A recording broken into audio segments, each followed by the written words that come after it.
Hello everybody, welcome back to a on-location diecast review from, not Gateway, but close, a hotel at Gateway, yeah. So, we are taking a look at the first next-gen release in the 1/24th scale. This is Kyle Larson's, actually it's not Kyle Larson's, it's technically Hendrick Motorsports, 2022 next-gen testing car. And as you can see, we have some new packaging coming this coming year. Not sure how excited I am about it. These aren't going to stack real well. I can imagine this box is going to get bent to crap, you know, kind of easily. So, yeah, not exactly on the top of my list. But I guess we can go through and take a look at it here and kind of go from there. You can see it just says HMS number 5 test car, 2022 Camaro, one of 636th. And it's just got some Lionel artwork, and that's all it is. It's just Lionel artwork on this thing. There is nothing that says Hendrick Motorsports. It is a basic next-gen Lionel box. So, as you can see, we've got Lionel Racing, next-gen 2022 season, official diecast of NASCAR. We got our diecast in there as well. You can see our next-gen front end there, and the rest of the next-gen there. For the forward number, still don't like it. And then obviously this is what it looks like from the front. So, yeah, not really sure. But let's go ahead and dig into this car here and see what we see. You know, I'm doing this one-handed. I don't have my tripod because I did not expect to see a next-gen car here today. And so I am going to try and pop this open with one hand, which I did successfully do. And now I gotta get the box out. I'm struggling. Come on. Come on. There we go. There we go. A little more. There we go. So it slides out. It's actually very similar to the old school boxes in terms of the car. You still, you know, pull it out, and then you got your sleeve or your outside box, and then you got your box and whatever you want to call it, stand, base, whatever you want to call it. That's what it is. It's there, so you can see. That is the way that's currently on there. I've already taken it off the base because it was a pain to try and do that. I didn't have a screwdriver. I got creative, got it done. So yes, this is what it looks like with the cover on it. Again, not sure how excited I am about the front bubble here, just because I feel like there's so many opportunities to poke that windshield out, and not a lot of protection for it. So again, hope I'm wrong, but concerning, you know. Anyway, pop that off. Base is still held on by 2 screws, just like they used to be. Actually, it's probably the same base. They probably even updated it. So there's the base with the 2 screws and the little levelers. Comes with 2 little pieces. One was a return form. The other one is a, you know, register your DIN card. All right, now let's go ahead and take a look at the car itself. Let's see. I need to set something. We'll set it on this. Setting it on there so I can get a nice level, even looking shot. So here we go. First thing we'll take a look at here are the wheels. You can see right there, that's what we got for wheels on there. Goodyear Eagles. You can see the brakes on the inside, the single lug. You know, it's not terrible. It's not highly detailed either. It's pretty basic. You can see there's the left side exhaust port. You can see the little diffuser thing down there on the skirt. We got obviously the big Chevy emblem back here. There you see the rear wheels there. Fits right up in the fender, so I'm not sure if the suspension's going to do anything on the Elites. This is an ARC. Got our ethanol ring there, but you can see there's that one lug wheel, big brake disc in there. And number 5 up there on the roof, we got the roof laps, new shape, smaller roof actually. So you can actually see here the roof is like smaller. It's just a smaller overall roof.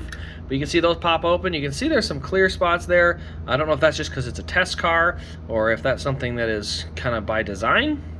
But yeah, you can see there's a gap that goes down and actually you can see into the cab a little bit. So I don't have the screwdrivers to take this apart and get inside the cab yet. You do have a windshield on the windshield wiper on the windshield, but otherwise inside the cab looks very similar. The seat and the detail like that, very man, these must be real thick tires because it does not want to even slide around. Very sticky. So it looks pretty similar, I would say, on the inside. I don't see a lot of difference from the inside of the car. Very, very similar to the Gen 6. Nothing really super crazy different that's like super noticeable. As you can see when you get to the back of the car here, very rounded rear bumper, big tall black spoiler. I'm assuming eventually these will be clear top spoilers. They won't all be just straight black across there. I think this was, you know, a test car that was supposed to be the first next-gen car, so it may have been a little rushed. So you got the rounded bumper, Camaro, Hendrick Motorsports, the number 5. There you can see the deck lid, very tiny deck lid. Oh, there's a dent in there. Wow, couldn't even see it the first time. 398, I think. Yeah, 398. But yeah, that's where the deck lid opened. Look at how skinny the deck lid is. That is a tiny little deck lid. Almost could have your sponsor up here instead of down here. The way the body panel sits, you can see a very, very big spot there for a sponsor that could go right there, and then instead of here. But you know, NASCAR chose to move the numbers forward instead. I still don't like it. The wheels on the front are posable, so they do move back and forth. Now, we'll look underneath the car, and I should warn you, it's not great. Underneath the car, Lionel made in China. This is actually fairly accurate to what is under the car. You got the diffuser here in the back. You got the stop blocks. You see all 4 stop blocks there. Those are what, actually there's 2 more in the front there, but those are basically what set the ride height on this car. Those will scrape into the racetrack, so that's all there is underneath. Like I said, you can take them out from there, but you know, I don't have a screwdriver, so eventually I'll be doing that and taking it apart so we can see. Rolls pretty good, I'm not gonna lie. It rolls decent, it's not terrible. Feels a little light, but you know, not the worst thing in the world. The last thing we have to do though is check out the new under the hood. So the first thing I'm gonna do quick here, show you the splitter area on this. So you can see the splitter, we have that elevated splitter, so on the edge you can see it's nice and low, but then you can see the splitter actually elevates. Hard to see from this angle. Let me see if I can get even lower. There you can see it. So there you can see how the splitter actually is lower on the edges and then elevates to kind of set the car up a little higher. And so what that does is it allows you to actually look, you know, and see a different ride height between those 2 areas. So that is how the car is actually able to sit at 2 different levels right there. So no front suspension, no movement there. We got Hendrick Motorsports and Chevrolet on the front of the car here. Camaro up on the window, that kind of stuff. But yeah, so not super crazy there. Let's go ahead and pop the hood open and see what's on the inside. All right, working on it. Trying to do this one-handed. I promise I'm talented. I promise. Okay. Okay. Okay. Okay.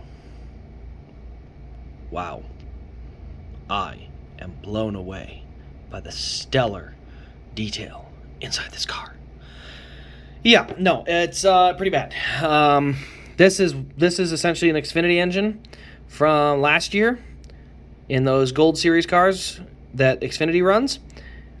You can see we've got obviously the 2 little hood vents.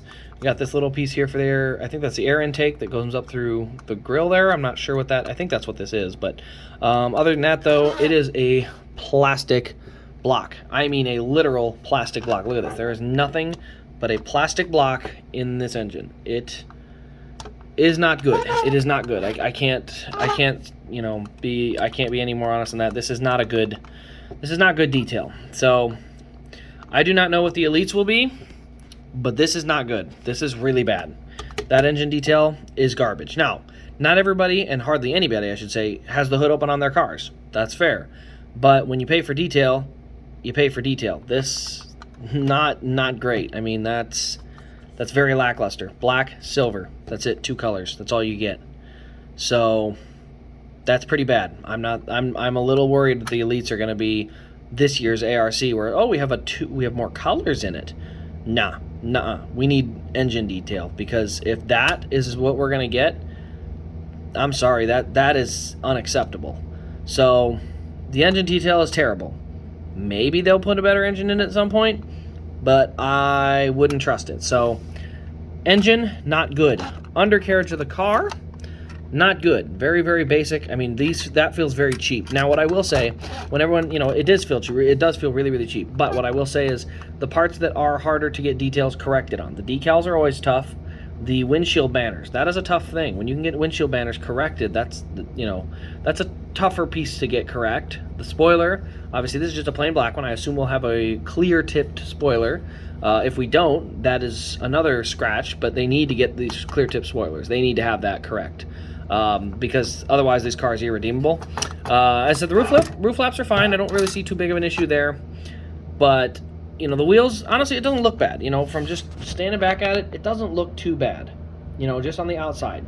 Feels a little cheap on the rims, a little bit, and a little bit down here, but not bad. You know, the cloth window net is there. The cab could use a little more detail, but overall, not a bad look. But once you start digging into the details, the undercarriage and the hood, very, very lackluster. So, overall, I don't know what I would grade this car. I know that it's new, so I mean it's literally the first next gen car out, so it's the first time we're really going to get a chance to look at one. But I am definitely concerned. I mean, I'm not going to sugarcoat it. I'm not you know, jumping up and down about these new next gen cars. I am concerned that engine detail is not acceptable and that undercarriage detail is not acceptable. Now, I remember them saying the plastic diffuser cover down here was going to be able to be removed on the Elites. That was going to literally pop off, and there was actually going to be detail underneath for the suspension components and the drive shaft and those pieces in there. So, fingers crossed, the Elite hope is still alive. But that engine detail is unacceptable. That is not good enough for what they charge on these cars. So, let me know your thoughts on the next gen car here. I'll do one more walkthrough quick, but otherwise put your thoughts in the comments below. Also turn on the bell and subscribe for more Diecast reviews. Got a 164th we're going to take a look at as well, so a couple of cool reviews to take a look at here this weekend as I just was able to acquire them. And if you're interested in either of them, I will have them up on the eBay page. I just wanted to get them for a video, so I'm not trying to make a boatload of money on them or anything. I'm just putting them up on eBay, so whoever wants them can have them. They're on bid, so whoever chooses to bid, but otherwise they were just so I could get a video of them, because obviously I'll have Elites coming in here in a little while. So anyway, we'll do one more quick little circle on this, and that'll be pretty much it. So overall, like I said, it's a little concerning. There we go, we'll set that down so I can get a more focused view. But overall, it's a little concerning. Like I said, the rims, honestly, this is hard. Like, turning that car was hard. Like, this hard, very grippy. Very, very, like, stuck to the desk here. And this is just a hotel desk, so who knows why that is. But you can see there, so there's our rim. Doesn't look too bad. Could use a little something. The exhaust there. There's our Chevy. You know, there's not obviously a lot of decals and details there. Window net there. There you can see the rest of that diffuser on the bottom. There's the rim and tire again. On the back of the car, it is an ARC, so there's no suspension. Like I said, the diffuser is kind of correct in the back here, but it's just very plain.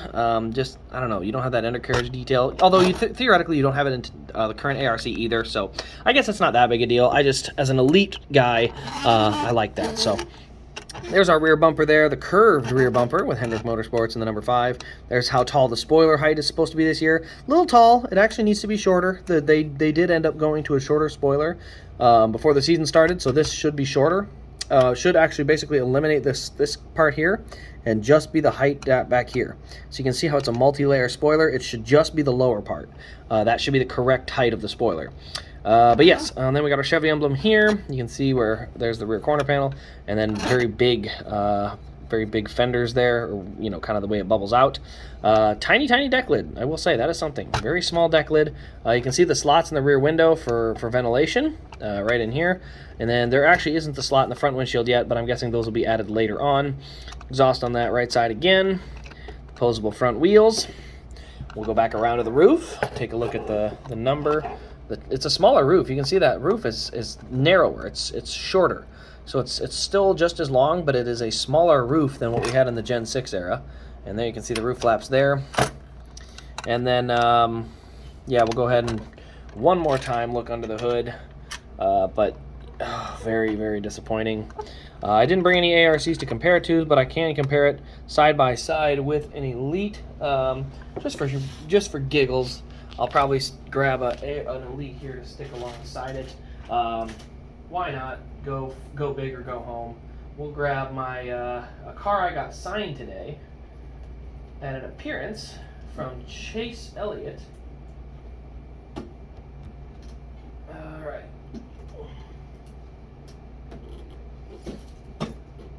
There we go. Okay. Grabbing a car quick, we can take a good look at them side by side so you guys can kind of compare them, and that way you know kind of what you're looking at. There we go. All right. So there we have it. There they are, side by side. Obviously, one is an Elite there. But, yes, as you can see, very nice signature to it. Thank you very much, Chase Elliott. He was at a Napa over here in Illinois. But you can see, there we go. Let's go side by side from the front. So there's the front end view. Looks pretty much the same. Nothing too super crazy there. You know, I don't know if one's taller. Yeah, the next gen looks a little taller than the other. Like I said, though, we go up top and look at the roof size there. You can see clearly a bigger roof on the Gen 6 car. Overall length of the car looks like overall length of the Gen 6 car, maybe. Otherwise, it's pretty close. Obviously, spoiler is curved, very straight and flat. You know, the sides obviously have that wheel well there. These have their wheel wells, little different texture there, but not super crazy. This has the raised splitter, so you can see how the splitter kind of kicks up. That one's flat across the base. But yeah, overall, it's, you know, it's definitely, it's the next gen car. You know, it is what it is for now. We'll deal with what we got, but I just wanted to be able to show off the details here. Obviously, I wanted to show this off too, but we'll do that in a different video. But, you know, I guess just let me know. Let me know what you guys think of it. I'm a little underwhelmed, but you know, maybe you guys have a different view on it than I don't. So anyway, put your comments in the comment section below. Also, be sure to hit the notification bell so you don't miss the Ryan Blaney 164th Next Gen upload that we're going to do. And other than that, this has been Race Craze. Thank you all for watching, and we will see you in the next Diecast review.